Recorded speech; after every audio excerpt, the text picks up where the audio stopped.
Things just got extremely personal for CM Punk and Seth Rollins, so we'll see the new world of theories that just opened up. We'll also check out what's new with The Rock, Rey Mysterio, and more, right here on Wrestling World CC. Starting things off with Seth Rollins and CM Punk, because they escalated things with a very intense face-to-face promo segment. They got the main event spot of Monday Night Raw. Seth Rollins opened things up by saying that if things don't go Punk's way with this match, maybe Punk will take another 10 years off. Punk responded by saying that just an industry plant thing that everyone says about him. Punk pointed out how all-time greats like Stone Cold Steve Austin had moments where they had to walk away for a bit. Punk makes the first move to make things more personal by bringing up Seth's wife, Becky Lynch. Punk pointed out how he has not seen Becky Lynch in a long time and wonders if Becky took her ball and went home as well. And Seth Rollins had his own little comeback for both of those walkouts Punk mentioned. Rollins noted how Steve Austin has referred to his own walkout as one of his biggest mistakes ever, and Seth Rollins said that Becky Lynch is at home raising a child, and how CM Punk, and indirectly AJ Lee, knows nothing about that. So a slight diss there from Rollins to Punk and AJ for not starting a family and not knowing the responsibilities of needing time for it. Rollins spent a lot of time going over how Punk wanted nothing more but to watch WWE get destroyed and burn it to the ground. He tried verbally doing it in a podcast and interviews, and when that didn't work, Seth Rollins noted how CM Punk took some time to change to go help AEW, but Rollins asked Punk, how did that turn out? A clear reference to Punk's messy departure and firing from AEW. CM Punk said that he always loved WWE, he just hated the man in charge, which is obviously in regards to Vince McMahon. A lot of Punk's issues back then often stemmed from his relationship with Vince McMahon, so that's where Punk is putting the blame on. Both men vowed to take the other out when they meet in the Raw main event for the Netflix premiere. There's been a lot of conversation about what the main event will be for the Raw Netflix premiere. WWE themselves said that CM Punk and Seth Rollins will headline the show, but there's been rumors circulating that it would not be a surprise if Roman and Solo stole the main event at the last second. But considering that Punk and Rollins had this intense main event promo segment to hype up their match, it does look like that legitimized their Raw Netflix main event premiere spot.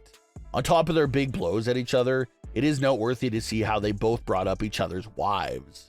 CM Punk took that personal shot at Becky for wondering where she's been for several months, and Seth fired back by calling out Punk and AJ for not starting a family.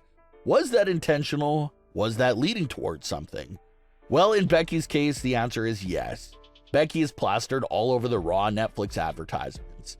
So it's a fully locked in fact that Punk won't have to wonder where Becky's at for much longer, because she's literally returning any week now. And the way Becky was mentioned here is interesting because that does open up the door for Becky to make her big return during Seth and Punk's matchup. We've been discussing the idea of Becky Lynch coming out to confront Liv Morgan or Rhea Ripley several times, but we've never discussed the idea of Becky Lynch making her return to play a role in the CM Punk and Seth Rollins match.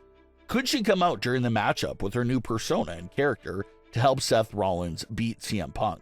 And if that does happen, then you already know that the AJ Lee return theories will be bursting through the roof at that point. CM Punk is dealing with Seth Rollins and Becky Lynch. He needs the help of a woman to cancel out Becky Lynch. Chances are that he won't find that woman to help him backstage. He could find her at home, his wife, AJ Lee, who has already been on the receiving end of those indirect shots from Seth Rollins. So the Becky side of this theory is confirmed. Becky's coming back to Raw in some fashion real soon. The AJ Lee side of this story is where things get shaky here. It's something fans want to see, but the actual chances of seeing her back in the ring are just so low. But it is still fun to discuss, especially when a story like this one perfectly paints the right situation for AJ Lee to pop in and do even a little something. So Punk and Rollins will meet at the Raw Netflix premiere, and we'll have to see how much longer the feud will go after that and what twists and turns it could take. Speaking of the Raw Netflix premiere, WWE appears to have confirmed a big debut for the January 6th episode, and that's the arrival of Penta. Penta has wrestled all over the world. He had a run with AEW and is a very highly respected talent in the industry. His arrival in WWE has been speculated for months, and it looks like it's finally days away from happening. Raw has been airing teasers over the last few weeks of his logo, his mask, and much more. Despite an actual date not being revealed for his arrival on the trailers, it's something else that happened during the night that points at January 6th being the debut. After weeks of disrespect from Rey Mysterio in the locker room, the New Day approached Rey and challenged him for a tag team match on January 6th, with a partner of Rey's choosing. Now, everyone's thinking that Rey's going to end up picking Penta to be his tag team partner against the New Day, and not to mention that this action would be pretty funny coming from Rey's character, because the character has a tendency of overlooking his fellow LWO members and giving big opportunities to outsiders. This is what caused Rey's issues with Santos and Carlito in years past. So it would be pretty funny if Rey accidentally does the same mistake again and picks an outsider to be his partner instead of his own faction members. The community definitely seems very mixed on the idea of Penta debuting and instantly joining the LWO. You definitely don't want to hinder him right off the bat as being a part of an already pretty large faction. So something that a lot of fans are thinking is that it has to be Swerve, but maybe attacks Rey post-match, or something else happens there that will keep Penta away from LWO. Fans really think he's too big of a name to be lost in the shuffle of the LWO. So that's the big theory there for Penta. Tag with Rey and potentially betray him right after to set up, who knows, maybe a WrestleMania 41 program right then and there. And speaking of big potential arrivals and appearances, that brings us to the current situation surrounding The Rock. Right after WrestleMania 40, it seemed like a sure thing that The Rock would be competing at WrestleMania 41, but as we get closer to WrestleMania 41, the more it looks like The Rock will not be competing on the show after all. But despite his WrestleMania 41 status being in complete limbo, there's still lots of rumors surrounding him. Obviously, you have the Raw Netflix premiere episode. It's in LA. Everyone's eyes will be on it. It's one of the biggest cards in Raw history. Plus, it features Roman Reigns versus Solo Sikoa, with control of the family being on the line. So when you look at all those aspects, this is the most perfect ideal spot for The Rock to appear at. With The Rock's Bad Blood appearance, we didn't really get a sense of where he exactly stood at in the War of the Bloodline. He just kind of implied that he was upset with everything that was going on with both sides.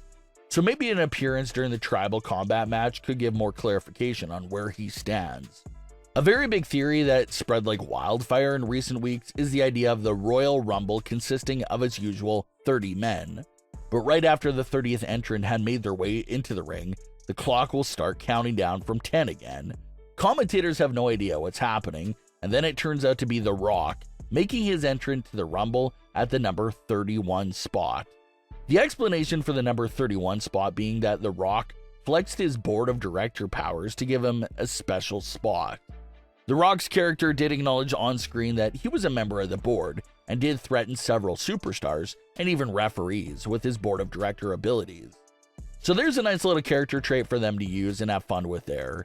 The Rock is basically the boss. He outranks Triple H, so having his character to use this trait to its full ability and do crazy things, like the number 31 Rumble entrant, would be a pretty entertaining and fun one to see.